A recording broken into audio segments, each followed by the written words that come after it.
They said by the end of today the time for talking could be over. But despite not reaching a deal, the EU and UK have bent time a little and stopped short of calling it a day. Despite the exhaustion after almost 1 year of negotiations, and despite the fact that deadlines have been missed over and over, we both think that it is responsible at this point in time to go the extra mile. Are we heading for no deal, Minister? But just hours before, the government was saying the EU needed to bend on fishing and competition rules before negotiations could continue. The bar is quite high for us to be able to keep talking. We would need at a political level commitment to move on those two key issues. Mid-morning, Ursula von der Leyen and Boris Johnson had a phone call. Was a little more political will forthcoming from both? A possible compromise worth talking about? If there was, the Prime Minister isn't admitting it, still saying we should prepare ourselves for no deal. Let's see what we can achieve. But in the meantime, get ready with confidence for January the 1st, trade on WTO terms if we have to. But some political observers wonder if that is actually pre-deal spin. I absolutely think that one of the strategic lines of the government is to make it look like no deal is all but certain.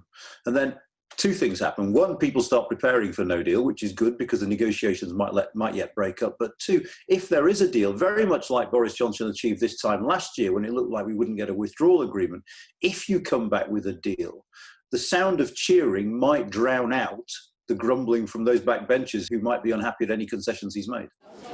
At this London market, traders say delays at the ports mean some of the Christmas stock they've ordered from Europe won't land till after Christmas. Matrimony, euros, gold, silver, anything you like we take. Thoughts of a no deal add to their frustration. You're looking at 20–25% price increase on everything that's down this market. The flow of goods into the country, foodstuffs in particularly, that worries me. Generally, the price of things increasing is a big worry. And also if there's a lack of supplies. But not everyone's nervous about no deal. I don't think being a vassal state is a good idea. Labour called on the Prime Minister to keep trying for a trade deal. He must see that it's in our national interest. He's just got to stand up to a small bunch of people in his party whose fantasy has always been to have no deal. The two sides haven't set themselves a deadline for these further talks, but with time running out to do a deal, the tick of the clock is getting louder. Well, a short time ago, I spoke to the MEP Christoph Hansen, who's the European Parliament's Brexit trade negotiator. I began by asking him what the mood was like in the European camp.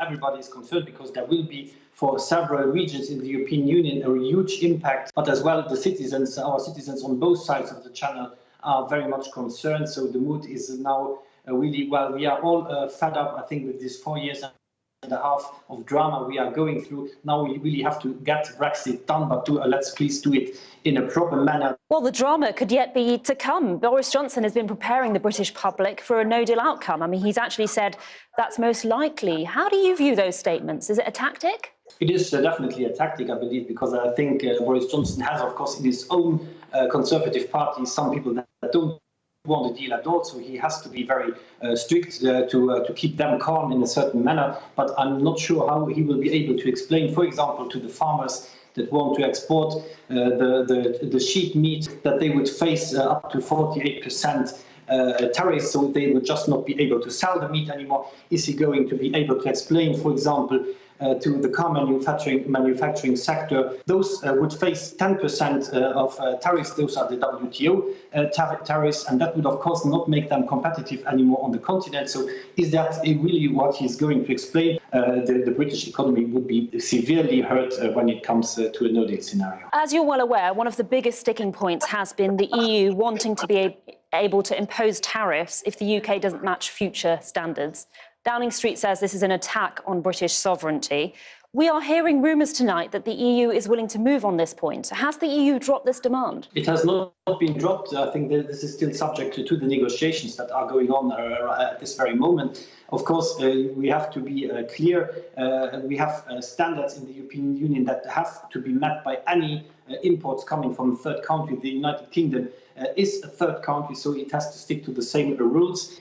We are not wanting as a EU that the United Kingdom is copy-pasting every single regulation that the European Union is making. That is not the demand. But if, for example, we are talking about an environmental measure, for example, a carbon price, well, then it has to be equivalent. How he gets there with what regulation, we don't mind. There are viable solutions if there is goodwill, but that is, as the clock is ticking, we are having more and more doubts that there is really goodwill.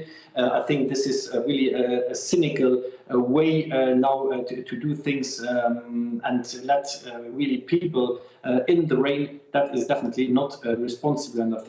I think that we have a common interest, but I don't really see at this moment that the United Kingdom and especially Boris Johnson is going in the right direction. Christoph Hansen, thank you so much for joining us. Thank you.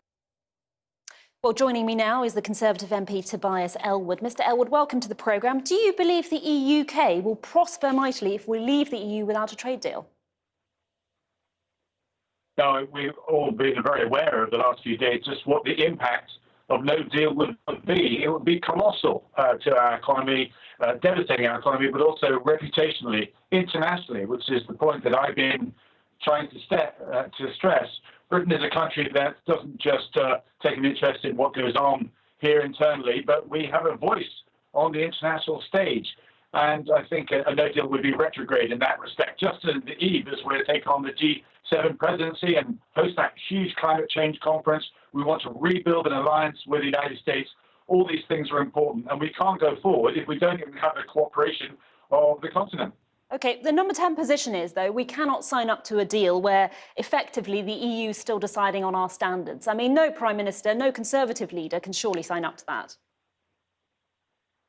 No, and that's why the Prime Minister is fighting hard. It's worth just taking a step back. This is a year since that general election, and the climate looks so much different here today. What this Prime Minister is facing, what with the pandemic and the economic hit from that, and now deciding the generational forward approach to where we go with the European Union. This is huge, and we've got to get it right. I'm pleased this deadline has been let to slip, that we can actually continue to have those discussions. I make the case, though, that what is on the table already is bigger than the Canadian deal. So I'm of the view, let's sign off what we've got. If required, let's go back to these difficult issues. About 2% of the whole trade deal is still to be concluded. An important 2%, there's no doubt about it.